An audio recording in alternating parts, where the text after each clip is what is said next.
Hello दोस्तों, स्वागत है हमारे चैनल में। आज हम आपको दिखाने वाले हैं एक हमारे किसान मित्र हैं।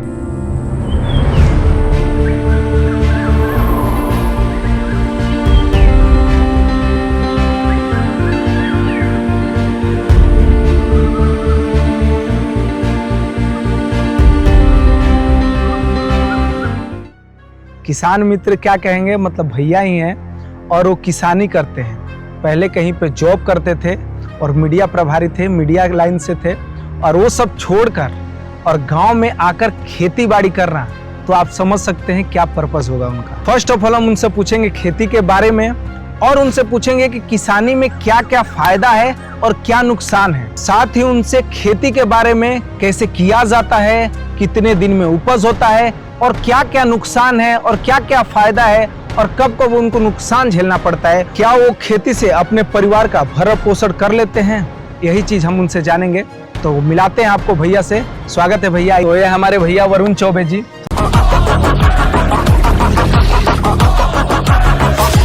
थोड़ा सा अपना इंट्रोडक्शन दीजिए। मैं वरुण चौबे गांव विदामन चक का निवासी हूं और खेती बाड़ी कर रहा हूं फिलहाल में। पहले आप क्या करते थे?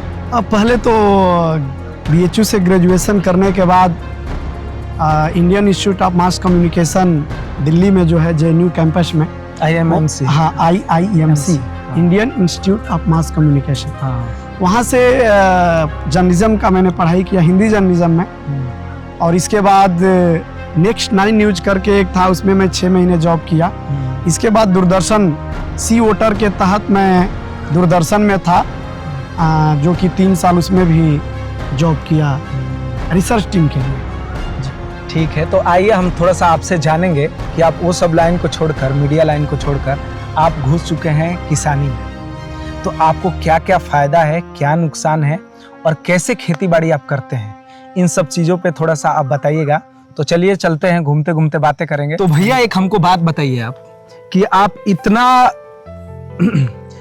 आप शहरी लाइफ छोड़कर और इतना बढ़िया जगह पे आप जॉब करते थे और इतना सिक्योर लाइफ था आपका वहां पर, और मीडिया लाइन से आप हैं, तो वो सब छोड़कर यहाँ पर आने का क्या रीजन था, खेती बाड़ी करना और किसानी लाइन में घुसना? नहीं, हमारे साथ बीच में जो प्रॉब्लम्स आई, अच्छा, वो मेरे साथ क्या हुआ कि फादर मदर उस समय कोरोना के बाद, जो 2020 में कोरोना आया, उसके बाद वर्क फ्रॉम होम मिला। वर्क फ्रॉम होम में मैं गांव पे आया। तो गांव पे आने के बाद पहले से भी तो गांव से ही हम लोग जुड़े हुए हैं। तो बीच में पढ़ाई के दौरान और जॉब के दौरान आदमी बाहर रहा। लेकिन कोरोना के बाद 1-1.5 महीने के बाद पिताजी ग्रसित हो गए एक बीमारी से। और 5-6 महीने के बाद उनका डेथ हो गया। तो उस डेथ के बाद फिर हमारे सामने धर्म संकट आ गया कि मैं क्या करूं क्या नहीं करूं, क्योंकि यहाँ पे माता जी को भी देखना था, घर परिवार को भी देखना था, और अपने पास थोड़ी खेती बाड़ी भी ठीक ठाक है तो उसको भी देखना था। तो ऐसी स्थिति में मुझे इधर के लिए मूव करना पड़ा। मुझे नौकरी, मैं ऐसा नहीं कि मैं शौक से छोड़कर और मैं आया, कुछ मेरे साथ मजबूरियां थी और कुछ ऐसा नहीं है, किसान के हम लोग बच्चे हैं तो किसानी से भी लगाव है, इसलिए मैं इधर को तरजीह दिया कि नहीं, ये भी देखना जरूरी है। फिर देखा जाएगा नौकरी का क्या है, लेकिन अभी तो मैं पूरी तरीके से किसानी में रम गया हूँ। तब तो भैया मैं आपको कह सकता हूँ कि आप मॉडर्न जमाने के किसान हैं, मॉडर्न फार्मर है आप। हाँ, मॉडर्न फार्मर तो हैं बिल्कुल हम लोग, लेकिन अभी भी पूरी तरीके से मॉडर्न चीजों को अपना नहीं पाए हैं। अच्छा। अब इसके पीछे भी कुछ दुश्वारियां हैं और कुछ चीजें हैं। हालांकि समय के साथ चीजों को अडॉप्ट किया जा रहा है। ट्रेडिशनल चीजों को धीरे धीरे आप पूरी तरीके से उसको ये नहीं कर सकते हैं। ठीक है, एक समय में बैल से खेती हुआ करता था, लेकिन जब ट्रैक्टर का समय आया तो आज ट्रैक्टर में भी कितनी आधुनिकताएं आ गई हैं। एक इंस्ट्रूमेंट आ गए हैं। आज खेती बाड़ी जो है उससे बहुत आसान हुआ है। और ये चीजें हैं कि हम धीरे धीरे देख रहे हैं, देश दुनिया को देख रहे हैं कि तमाम ऐसे लोग मैं तो एक छोटा हम तो एग्जाम्पल भी, मैं अपने आप को एग्जाम्पल क्यों मानूं? मैं तो कुछ मजबूरियों के सहारे में आया खेती में, इसलिए मैं अपने आप को एग्जाम्पल नहीं मानता हूं। लेकिन मैं देखता हूं तमाम ऐसे देश के युवा जो अच्छी खासी सैलरी, अच्छे खासे पैकेज, शहर के वो धूल भरे रास्ते और माचिस की डिबिया के तरह फ्लैट में न रहकर आकर प्रकृति की गोद में अपना सब कुछ करने के लिए आतुर हैं और कर रहे हैं। और इससे क्या है कि एक गांव में, समाज में एक अच्छा आइडियाज, एक प्रेरणा, जो भी कहिए, ये डेवलप हो रहा है। इसे लोग सीख रहे हैं। और मैं तो कहता हूं कि अगर आपके पास कुछ चीजें हैं, एसेट है, जमीनें हैं, तो हमारी संस्कृति तो मात्र धरती को भी माँ मानने की संस्कृति है। हाँ। तो अपनी माँ की ही सेवा करिए और इसमें ही क्रिएटर बनिए, जॉब क्रिएटर बनिए। अब हाँ जी, जैसे अभी क्या है कि बारिश का मौसम चल रहा है, बरसात है अभी, तो इस समय मुझे जहाँ पे दिख रहा है, अभी शायद लग रहा है कि बहुत जल्दी खेती हुआ है, नहीं लग रहा है कि ये 1-2 महीने का है, लग रहा है कि 10-15 दिन का। हाँ, अभी तो रोपाई का समय चल ही रहा है, अभी तो रोपनी चल रही है, 10 दिन पहले की रोपनी हुई है। धान की खेती अभी आपकी है? हाँ बिल्कुल, बरसात है हम लोगों के तरफ, नहर का एरिया है। हाँ। तो पानी की मात्रा ठीक ठाक रहता है। अब जैसे नहर के एरिया है, हाँ, तो क्या सही समय पे नहर में पानी आ जाता है यहाँ पे? हाँ, पानी सही समय में आ जाता है। हाँ। अगर नहर अपनी राजनीति का शिकार ना हो तो पानी सही टाइम पे आता है। लेकिन अपना डेमोक्रेसी तो राजनीतिक का लोकतंत्र है ना, राजनीति तो होगी ही। लेकिन आए दिन देख रहे हैं कि 2, 4, 5, 10 सालों से अभी नहर समय से प्रचुर मात्रा में पानी दे रही है। अच्छा, आप अभी धान का रोपाई करा दिए हैं, ठीक है जी। तो इसमें कौन कौन सी आपको असुविधाओं का सामना करना पड़ा है और कौन कौन से आपको कष्ट झेलने पड़े हैं कि हाँ भाई ये दिक्कत हुआ है, ट्रैक्टर का दिक्कत हुआ है, या फिर रोपनी का दिक्कत हुआ है, या फिर हमारे पास मतलब पैसों का दिक्कत हुआ है? क्या क्या दिक्कतें हुई हैं? थोड़ा सा आप इस पे प्रकाश डालिए, बताइए। देखिए, जिस प्रोफेशन में आप हैं, हम हैं कृषि कार्य में, तो देखिए किसी भी कार्य क्षेत्र में कष्ट नहीं होता है, संघर्ष होता है। हाँ। और हर सेक्टर का अपना संघर्ष है। तो किसान अगर हम हैं तो किसानी में भी संघर्ष है। अभी मैं 4 सालों से पूरी तरीके से रहकर पिताजी की अनुपस्थिति में कृषि कार्य करा रहा हूँ। जो मुझे अभी तक देखने में आया वो है यहाँ ग्रामीण क्षेत्र में खासकर लेबर की जो है कमी। हाँ। समय पे लेबर का ना मिलना और उससे 2-4 होना। दूसरी चीज है टाइम पे बरसात न होना। अगर नहर आ जाए तो सही है। हाँ। अगर बरसात भी मैं देख रहा हूँ कि अब मौसम भी आंख मिचौली का खेल खेल रहा है। हाँ। पहले वाली बरसात अब नहीं होती है। हाँ। अब जो भी कहिए, इसमें ग्लोबल वार्मिंग कहिए, जो भी कहिए, वो अलग मुद्दा है। हाँ। बिजली संकट भी कभी कभी हो जाती है। हालांकि पहले से बिजली सही है, ऐसा नहीं है। रूरल क्षेत्र में भी पे भी सरकार ने ध्यान दिया है बिजली पे।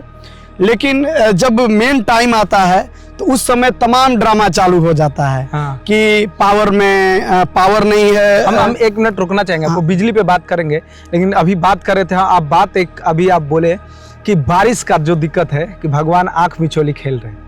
तो क्या इस बार देखने को मिला है कि बरसात बहुत कम हुआ है हमारे ही क्षेत्र में? अभी तक तो बिल्कुल, अभी तक तो बरसात जो अल नीनो का जिक्र बार बार हमारे वैज्ञानिक कर रहे हैं, उसका गहरा संकट है खेती और किसानी पे।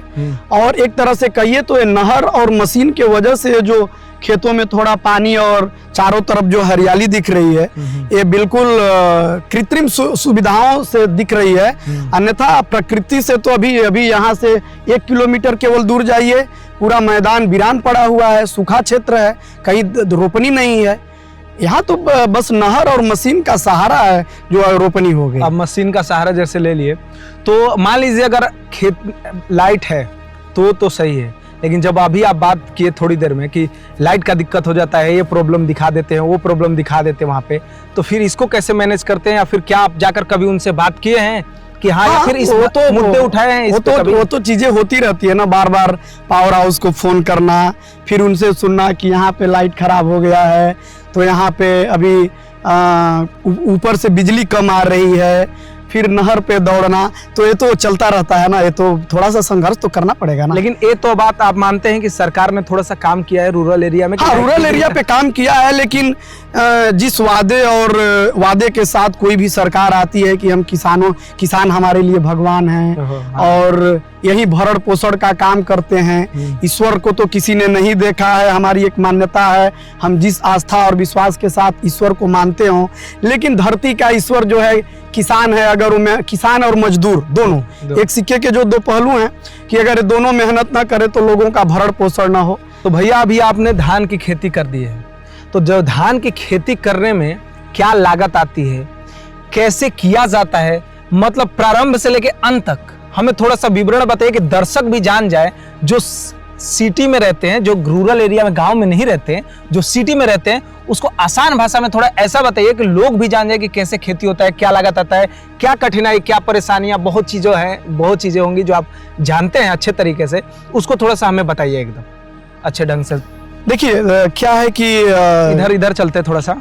सबसे बड़ी चीज क्या है, हाँ। आइए बिल्कुल आइए, कि हमारे यहाँ धान की रोपनी जो हुई है, पहले हम इसमें बिचड़ा डालते हैं, बीज हाँ। धान का बीज डालते हैं, उसी समय से खेती का काम चालू हो जाता है धान का। जैसे कब? ये 25 मई से लेकर 10 जून तक लगभग 90% किसान बीज डाल देते हैं, कुछ लोग बाद में भी डालते हैं। तो ये 15 दिनों में बीज पड़ जाता है, लगभग 1 महीने की नर्सरी तैयार होती है। बीज की नर्सरी 1 महीने की तैयार होती है, उसमें खेत बनाना, पट्टा मारना, उसमें रासायनिक खादों का यूज करना, कंपोस्ट का यूज करना, जिसके पास जो भी चीज़ें हैं। हम लोग तो अभी रासायनिक उर्वरक पे ही आश्रित है। हालांकि गवर्नमेंट कह रही है कि आप कंपोस्ट का यूज करिए, आप अपने मवेशियों से बनाइए, लेकिन वो चीज़ें अभी तक हो नहीं पाई हैं, हमसे तो नहीं अभी तक हो पाई हैं। कोशिश में हूँ कि उस चीज़ को करके और इस मिट्टी को जीवित किया जाए। आज ये मिट्टी हकीकत में मृत प्राय बनती जा रही है, क्योंकि पहले जो ताकत थी मिट्टी में, आज वो मिट्टी में ताकत नहीं रह गई है।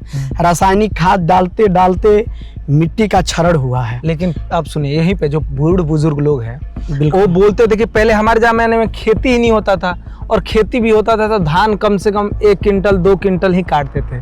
आज के समय में आप वही किसान जब 5 क्विंटल धान काट रहे हैं, तो कैसे हम इसको मृत कह सकते हैं? आप ये थोड़ा सा बताइए, या फिर कोई दूसरा रीजन है इसका? नहीं, मैं मृत उस भाव में नहीं बोल रहा हूँ। आज से 5 साल पहले जो दर था खेतों का, उससे 25% का ह्रास हुआ है, और कहीं ना कहीं ज़्यादा रासायनिक और ये आपका स्प्रे का यूज किया जा रहा है। हाँ, फिर भी चाहे वो मौसम का चक्र किसानों के हित में ना हो, फसल के हित में ना हो, या गवर्नमेंट द्वारा जो खादें आ रही हैं उसमें भी कालाबाजारी हो रहा है। किसानों तक 1 नंबर के खाद नहीं पहुंच पा रहे हैं। आते तो हैं कंपनी से खाद, लेकिन मार्केट में आकर वो 2 नंबर के हो जाते हैं।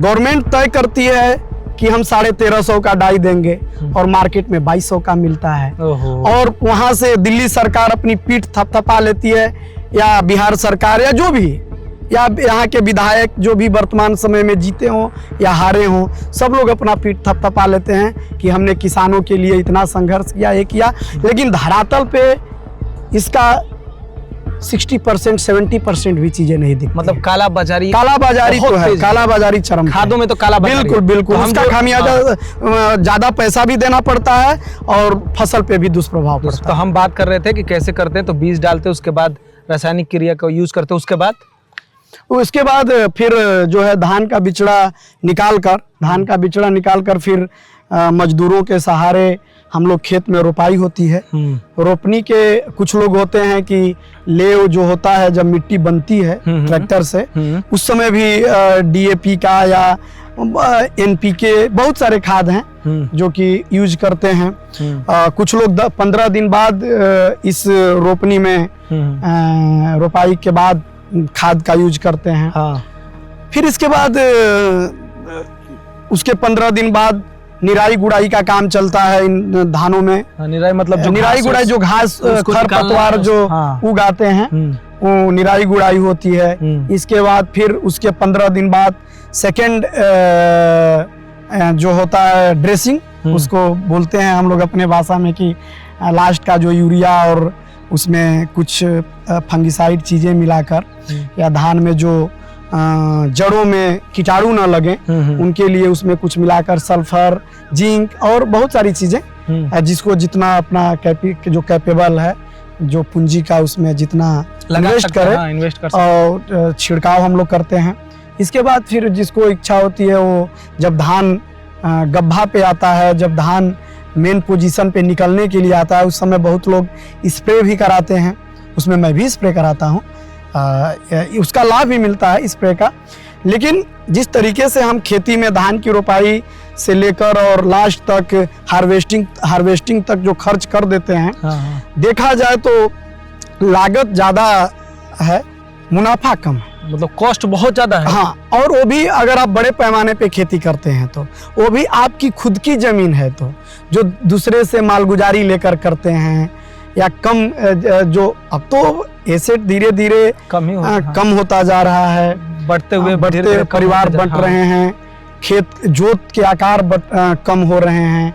अगर कोई सोचे कि मैं 5 बीघे 10 बीघे की धान की खेती से अपना परिवार का भरण पोषण कर लूं, तो ये कहीं से इस चीज को जायज नहीं ठहराया जा सकता। अब जैसे अभी अगर उसकी ऊपरी आमदनी ना हो तो ठीक है। अभी आपने बोला बच्चों का भरण पोषण, तो क्या एक इंसान जिसके पास 5 बीघा की खेती हो और एक इंसान जिसके पास 50 बीघा की खेती हो, तो दोनों में क्या अंतर है? वो अपने परिवार की क्या देखभाल, उसको करने में कितनी कठिनाई आएगी और इसको करने में कितनी कठिनाई? तो आप खुद समझ जाइए कि वो 10 गुना ज्यादा एसेट की खेती कर रहा है। वो 1% पे खेती, वो 5 बीघा और 50 बीघा, लेकिन तो उसके पूंजी में और उसकी पूंजी में तो अंतर है। वो वही है कि अपना खर्च वर्च और जो भी है छोटे स्तर पे चला लेगा, जैसे आप बोल खेती बाड़ी संभाल लेगा। लेकिन अगर वो चाहे कि मैं एक लाइफ स्टाइल ऐसा जीऊं जो मिडिल फैमिली जीती है, तो नहीं, अभी के तो समय में मुश्किल। अब एक बात बताइए, जब आप बोले हैं कि 1%, तो भाई उसका कॉस्ट भी तो ज्यादा आता होगा, जिसका 50 बीघा है और जिसका 5 बीघा, उसका कॉस्ट ज्यादा आता है। बिल्कुल कॉस्ट ज्यादा आता है, तो इनकम भी ज्यादा है उसके पास।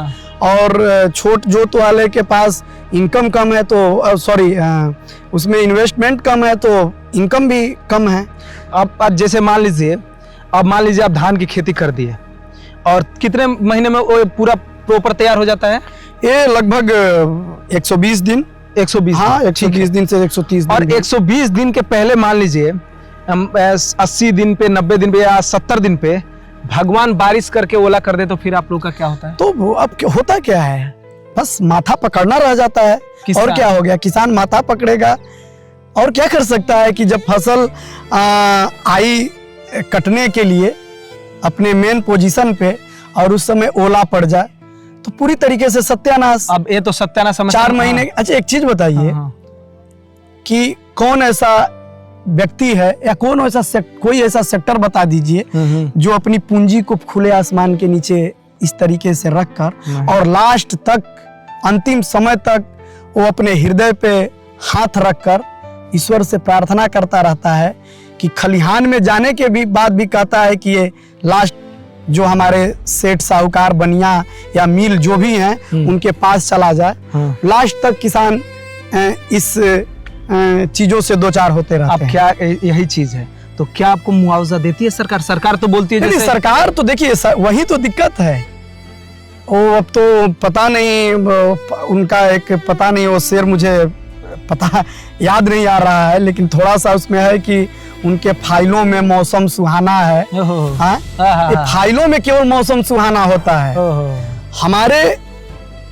हमारे यहाँ जो चीजें पहुंचेंगी तो मैं क्यों झूठ बोलूं, मतलब क्लियर कट बात है कि नहीं मिलती है। चीजें मिलने को मिल भी जाएंगी। तो जो क्या गवर्नमेंट ने एक मानक तय किया है, क्या वो मिलती है क्या? अगर मैं 20 एकड़ की खेती करता हूँ, 20 एकड़ पूरा ओला वृष्टि का शिकार हो गया, तो क्या हमको पूरा उसका मिलता है क्या? जो फसल पूरी तरीके से बर्बाद हो जाए तो उसका क्या क्षतिपूर्ति हमें पूरा मिलता है क्या? 5,000 10,000 देकर गवर्नमेंट अपना पीठ थपथपा लेती है कि फाइलों में जो है नाम चढ़ जाता है कि फलाने किसान का इस पंचायत के इस गांव में वार्ड नंबर है, उनको मिल गया। हमारे तरफ से सहायता राशि मिल गई। मिले लेकिन चाहे ना मिले कोई नहीं, मिलने को मिलता है, मतलब लेकिन 50,000 मानक है, 5,000 मिलता है। अच्छा। इस मानक के ऊपर 45,000 जो है वो कहाँ पे जाते हैं आपको भी पता है सबको, तो हाँ ठीक। इस देश की सबसे बड़ी सच्चाई है ये, और ये हर व्यक्ति जानता है, लेकिन करे तो करे क्या?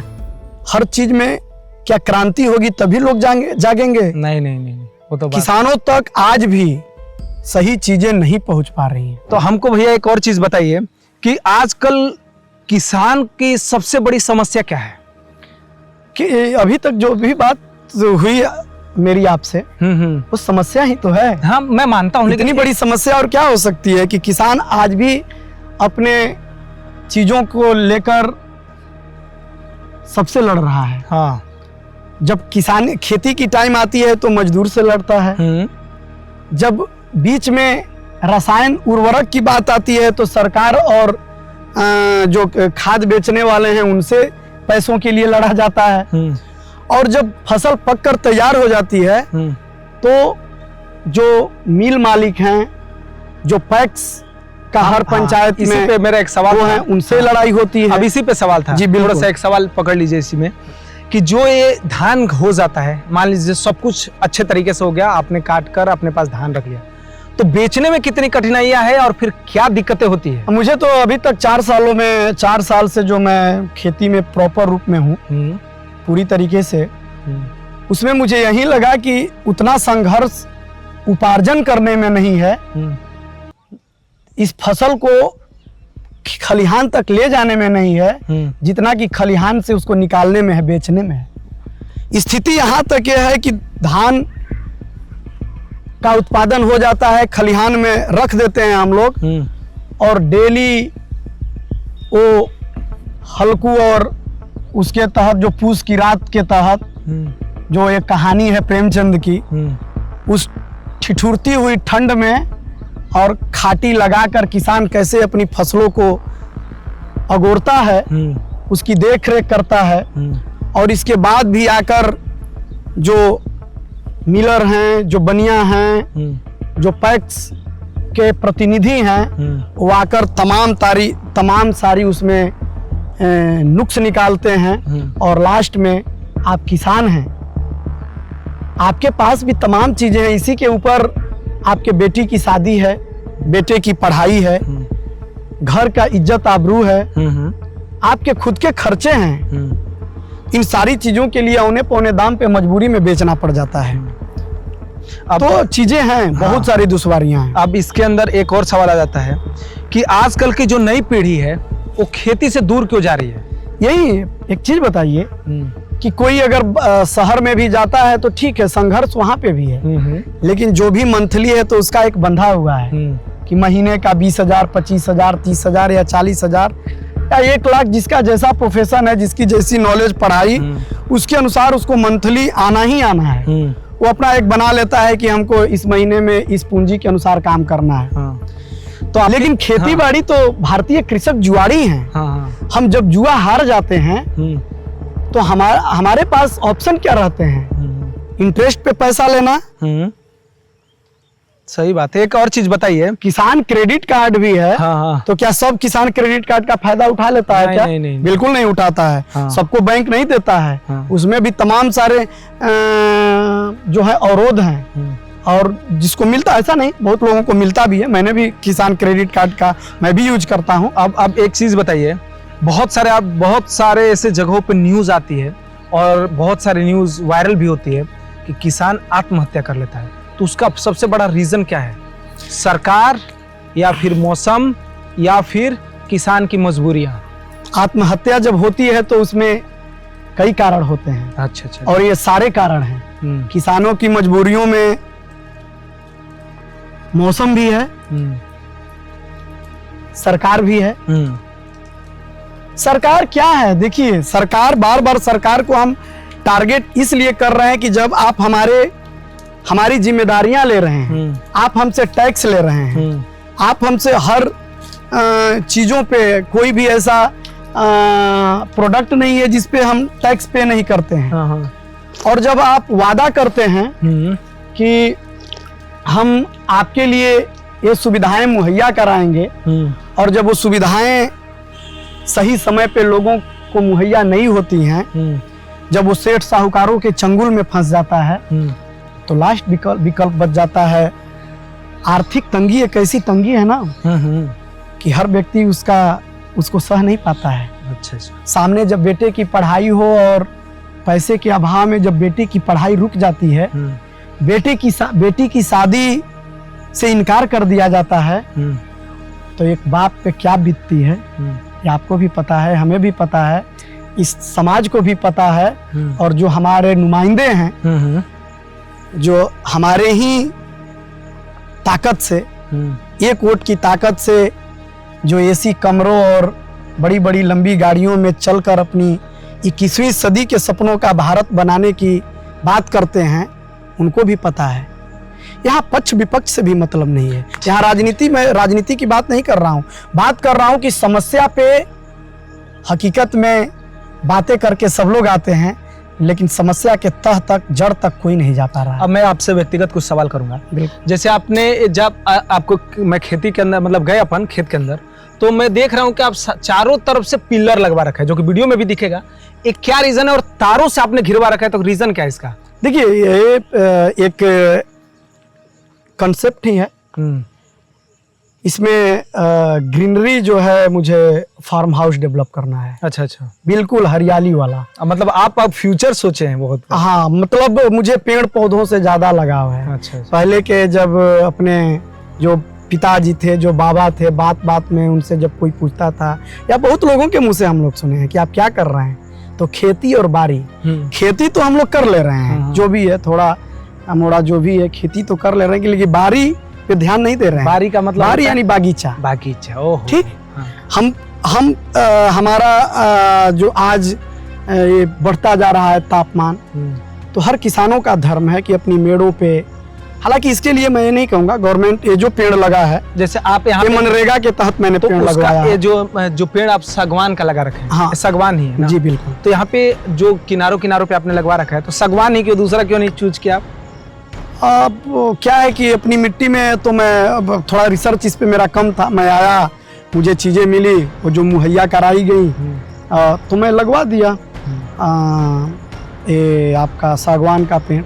लेकिन अपनी मिट्टी में सागवान का पेड़ उतना डेवलप नहीं कर पा रहा है। अपनी काली मिट्टी है ना, यहाँ पे शीशम, सफेदा, यूकेलिप्टस जिसको बोला जाता है, ये सब पेड़ अच्छा खासा डेवलप कर रहे हैं। ठीक है जी बिल्कुल। और ये जो मेरा कॉन्सेप्ट है वही है कि पेड़ पौधे और इसके अंदर जो है कॉमर्शियल तरीके से कुछ बागवानी मैं कर सकूं, कुछ सब्जी की खेती कर सकूं। अभी तो हालांकि धान में लगाया हूं, अभी ये सब काम करने में थोड़ा मुझे वक्त लगेगा, धीरे धीरे ही सही, धीरे धीरे, लेकिन इस पे मेरा वही फोकस्ड है कि मेरा फोकस है पूरा कि मैं ये सब काम करूं और दो लोग मुझसे जुड़े। ठीक है। मैं गांव में रहकर मैं चाहता हूं कि दो लोग मुझसे जुड़े, हाँ। और उनको भी बेनिफिट हो, मुझे भी बेनिफिट हो, और मेरा प्रकृति भी सही रहे पेड़ पौधों के साथ, हाँ। और मैं भी पेड़ पौधों के बीच में रहूं, ताकि मुझे पता नहीं क्यों जब से मैं यहाँ पे आया हूँ, मुझे वो माचिस के डिबिया वाले फ्लैट पसंद नहीं है।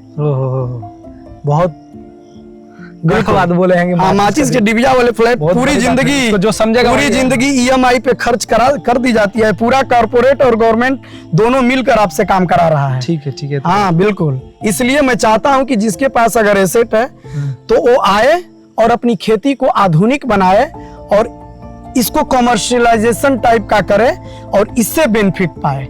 इसके साथ तमाम सारी चीजें हैं, पशुपालन है, आज तो चीजें हैं बहुत, तो कुछ गवर्नमेंट भी सुविधा दे रही है, हाँ। कुछ स्तर पे दे रही है, हाँ। हालांकि जो पैमाना है अभी उस पे खरा नहीं उतर रही है, लेकिन कुछ मिल रहा है, उससे लाभ लेकर भी काम को किया जा सकता है, कुछ अपने पूंजी इन्वेस्ट करके। जैसे आप पशुपालन कर रहे हैं अभी? नहीं, मेरे पास मैं तो अपने खाने पीने के लिए भी 2 गाय रखा हूँ। ठीक है, कभी पशुपालन पे भी चर्चा। बिल्कुल। तो आप जैसे वेलकम है। नई पीढ़ियों को क्या सलाह देंगे, जैसे कोई खेती में आना चाहता है या फिर खेती करना चाहता है, या फिर जिसके खेत हैं और जो बेच कर सिटी में जा रहे, शहर में जा रहे कि हमको बहुत लेवियस लाइफ, मतलब अच्छा लाइफ चाहिए, जो जेनजी प्रोडक्ट हमारे समय के लोग हैं, वो गांव में ना रहकर बाहर की तरफ। देखिए, आपको मैं बता दूं कि एक समय तक तो आपको वो लाइफ स्टाइल अच्छी लगती है, लेकिन जब उस चक्र में आप फंस जाते हैं तो एक दिन अब आप भी बेशक आ ना पाए, लेकिन अंदर से आप जो है घुटन में जीते हैं। इसलिए मुझे जो अनुभव है, इस छोटा अनुभव, मैं यही कहूँगा कि वो बेवकूफ़ नहीं थे, वो गंवार नहीं थे जो मेरे बाप दादा जो भी थे कि अपनी जगह जमीन अपनी जड़ों से कटे नहीं। तो मैं यही चाहूँगा कि आप भी अपनी जड़ों से मत कटिए, और जिस दिन इन जड़ों से आप कट जाएंगे, आप हवाई हो जाएंगे। पतंग भी उसी के सहारे आसमान में उड़ता है। तो ये जड़ है, पूरी दुनिया में नाम कमाइए, हर जगह अपनी चीज़ों को बनाइए, लेकिन अपनी जड़ों को मत भुलाइए। और मैं ये भी कहूँगा कि गांव का होना और गांव में होना अंतर है जी सर। ठीक है, तो यहीं पे वीडियो कैसा लगा आपको?